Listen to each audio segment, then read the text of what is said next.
अस्सलाम वालेकुम। हरफ हकीकत में आज का मौजू है नसीहत। दुनिया में सबसे आसान काम नसीहत करना है और सबसे मुश्किल काम नसीहत पर अमल करना। मैंने अपने लिए आसान काम चुन लिया है और आपकी मर्ज़ी, मुश्किल में पड़ें या मुश्किल से बाहर रहें। नसीहत करने का अमल ज़िंदगी की तरह बहुत पुराना है। ग़ालिबन पहले इंसान के पैदा होने से पहले भी नसीहत का अमल मौजूद था।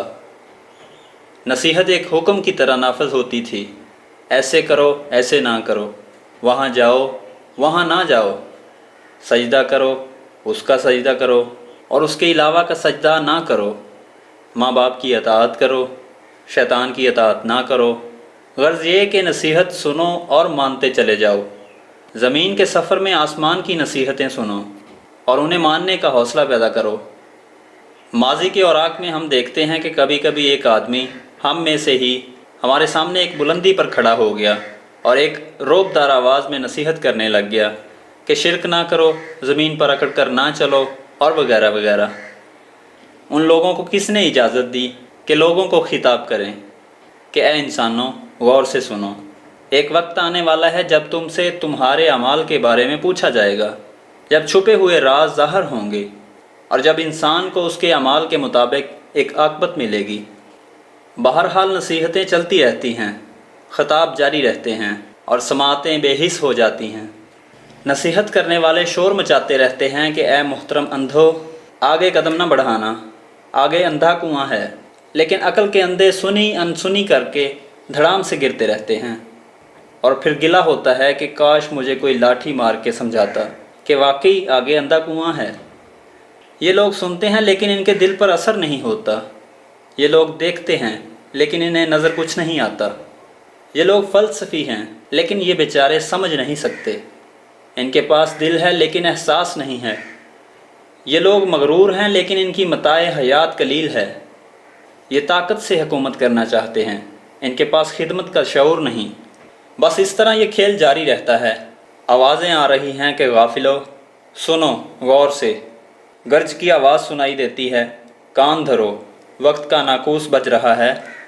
रहीले कारवां के मानी तलाश करो, बांगे दरा की तफसीर ढूंढो, बाले जिब्रील का मफ़हूम समझो। लेकिन नहीं, सुनने वालों के कानों में गोया पिघला हुआ सीसा अंडेला जा चुका है। ख्वाहिशात का ऊधम मचा हुआ है। नसीहत की आवाज़ कैसे सुनाई दे? लोग मुतमिन हैं कि अब कोई सकरात मौजूद नहीं। अच्छा हुआ कि सादी रहमतुल्लाह अलैह रुखसत हो गए। भला हो इकबाल रहमतुल्लाह अलैह का कि अब वो भी नहीं। कुछ लोगों के लिए ये अमर बाइस इत्मीनान है कि अब नई नस्ल पुराने मज़हब से आज़ाद हो रही है। खुश हैं लोग इस बात पर कि अल्लाह ने नबी भेजने का सिलसिला ही बंद फरमा दिया। वो समझते हैं कि शायद उनको निजात मिल गई अकीदों और अकीदतों से और वो आज़ाद हो गए नसीहतों से, डराने वालों से, आगाह राज करने वालों से। उनके लिए सिर्फ़ हाल है, ना कोई फ़रवा ना माजी। बस सिर्फ़ यही दौर है, यही ज़माना है। आइंदा कोई हिसाब किताब नहीं होगा। अल्लाह अपने घर खुश, हम अपने घर। लेकिन ऐसा नहीं हो सकता। पैदा करने वाले ने ज़िंदगी और मौत पैदा की ये देखने के लिए कि कौन नसीहत करता है और कौन नसीहत पर अमल करता है। कौन सआदतमंद है जो दूसरों के तजर्बात से फ़ायदा हासिल करता है।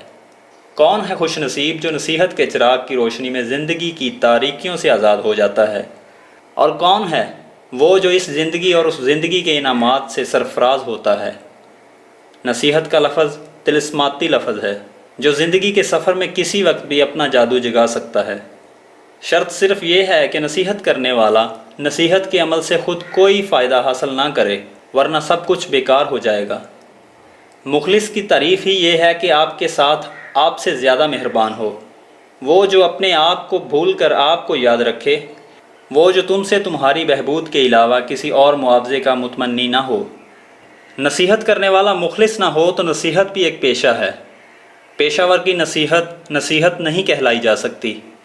बहरहाल कहने का मुद्दा ये था कि नसीहत का अमल कदीम है, आसान है, हमने उसे अपने लिए चुन लिया। और अब ये भी कोई ज़रूरी नहीं कि हम हर वक्त हर आदमी को हर तरह की नसीहत ही करते रहें। नहीं, ऐसे नहीं। नसीहत का पहला असूल ये है कि नसीहत करने वाला नसीहत सुनने वाले से कुछ ना कुछ ताल्लुक़ ज़रूर पैदा करे। बेतअल्लक नसीहत या बेतअल्लक तबलीग ऐसे है जैसे ज़बान गैर में तकरीर करना। सबसे मौजू नसीहत तो यही है कि नसीहत सुनने वाले में नसीहत सुनने का शौक़ हो, वरना वही कहानी कि एक दफ़ा एक बंदर था। बंदर और बिया पास पास रहते थे, पड़ोसी थे। बिया सारा साल खूबसूरत घोंसला बनाता और सर्दी में उसमें आराम करता। बंदर तो बस बंदर ही था। एक दफ़ा क्या हुआ कि बंदर सर्दी में ठर रहा था और बिया अपने आशियाने में लुत्फ़अंदोज़ हो रहा था।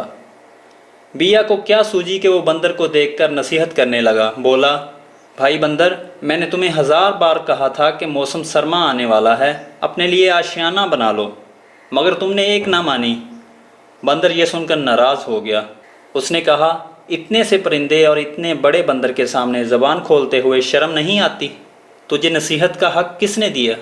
ला मैं तुझे घोंसला बना के दिखाऊं। बंदर ने बंदरों वाला काम कर दिया और बिया का घोंसला टूट गया, तोड़ दिया गया। बंदर ने अपना आशियाना ना बनाया, नासे का आशियाना तोड़ दिया। बस यही काम करते हैं नसीहत पर नाराज़ होने वाले नासे का। कभी सलीब पर चढ़ा देते हैं, कभी दार पर, कभी उस पर करबलाएँ नाफज कर देते हैं, कभी उसे वादी ताइफ से गुजार देते हैं, कभी कोई सऊबत, कभी कोई। लेकिन सलाम व दरूद हो नसीहत करने वालों पर जिनके हौसले बुलंद और अज़ाइम पुख्ता होते हैं, जो गालियाँ सुनकर दुआएं देते हैं और जो गाफलों से गफलत की चादर उतार देते हैं और उन्हें बेहिसी की नींद से जगा देते हैं। हम भी उन लोगों के साथ अकीदत के तौर पर नसीहत करने का अमल इख्तियार करने का इरादा रखते हैं। इससे पहले कि कोई नसीहत की जाए, ये कह देना भी ज़रूरी है कि दुनिया में कोई ऐसी नसीहत नहीं जो पहले की ना गई हो। किताबें, लाइब्रेरियाँ नसीहतों से भरी हुई हैं, तो क्या किताबें पढ़ लेना ही काफ़ी है? नहीं, इसके अलावा भी कुछ है, बहुत कुछ है। ये वक्त का इबरत कदा है। यहाँ आँख खोल कर चलना चाहिए, अपनी मनमानी नहीं करनी चाहिए। पहले मनमानियाँ करने वाले कहाँ गए? इशरत कदे इबरत कदे क्यों बन गए? महल्लात खंडरात हो गए। दुनिया में झूठ बोलने वाले क्या क्या निशानियाँ छोड़ गए? वीरानियाँ ही निशानियाँ हैं। सबसे बड़ी नसीहत तो यही है कि नसीहत सुनने के लिए तैयार रहना चाहिए। कान खोल कर रखे जाएं, आंखें इंतज़ार से आरी ना हों, दिल एहसास से खाली ना हो। अक्ल को अक्ल सलीम बनने में किसी रुकावट से दोचार नहीं होने देना चाहिए। जब इंसान नसीहत सुनने पर आमादा हो जाए तो उसे बहती हुई नदियों में किताबें ही किताबें नजर आएंगी, नसीहत ही नसीहत। नदी राज है, गहरा राज, पहाड़ का पैगाम, समंदर के नाम, रवां दवां अपनी मंजिल मुराद की तरफ। नसीहत है उन लोगों के लिए जो उलुल बाब हैं, नदी ही पर मौकूफ़ नहीं। पहाड़ भी एक इंसान के लिए एक नसीहत आमूज़ दास्तान रखते हैं, एक अज़्म, एक क़ुव्वत, एक दास्तान दिलबरी। पहाड़ों में नसीहतें हैं, बादलों में नसीहतें हैं, ज़मीन के अंदर नसीहत, ज़मीन से बाहर नसीहत। दरख्तों में ज़बानें हैं, गोयाई है, नसीहत है, जलवा है, जलवागर भी है।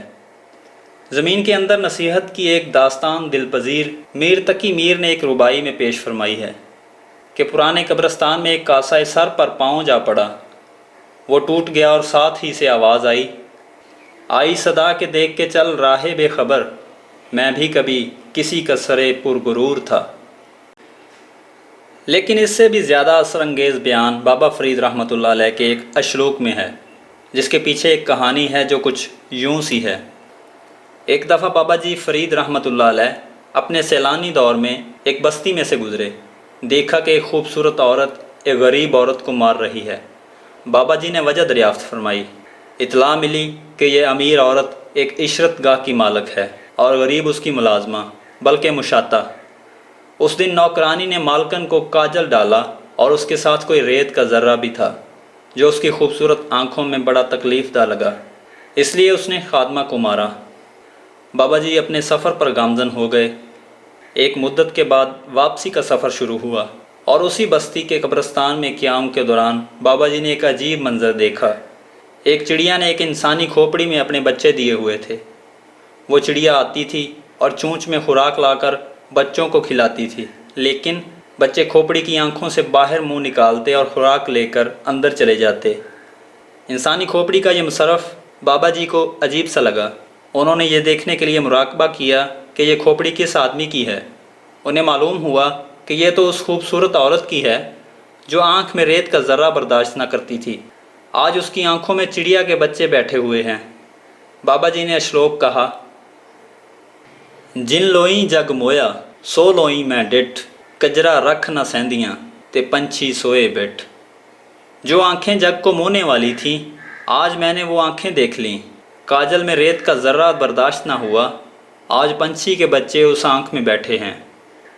بہرحال نصیحت ہر طرف لکھی گئی ہے، ہر سانس نصیحت، ہر جلوہ نصیحت، تنہائی نصیحت، محفل نصیحت، ذرہ ذرہ اور قطرہ قطرہ نصیحت۔ قبول کرنے والا ہو تو عطا کرنے والا دور نہیں، ذوق سجدہ مل جائے تو آستانہ مسجود پاس ہی ہے، آنکھ منتظر ہو تو جلوہ بےتاب ہو کر سامنے آئے گا۔ خبر دینے والا ایک بڑی خبر لے کر پھر رہا ہے، آپ کے لیے، آپ کے فائدے کے لیے، آپ کی بچت کے لیے۔ مخبر کا انتظار کرو، آپ میں سے ہی، آپ کے آس پاس، آپ جیسا انسان، کوئی انسان نہ جانے کب کہاں بولنا شروع کر دے۔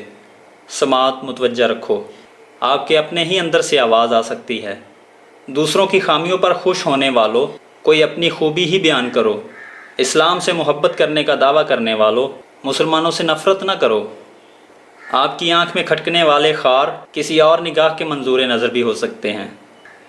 نصیحتوں پر ناراض نہ ہونا چاہیے، بندر اور انسان کا فرق قائم رکھنا چاہیے۔ شکریہ۔ اپنا بہت سا خیال رکھیے گا، انشاءاللہ نئے موضوع کے ساتھ نئی ویڈیو میں دوبارہ حاضر ہوں گے۔ تب تک کے لیے اللہ نگہبان۔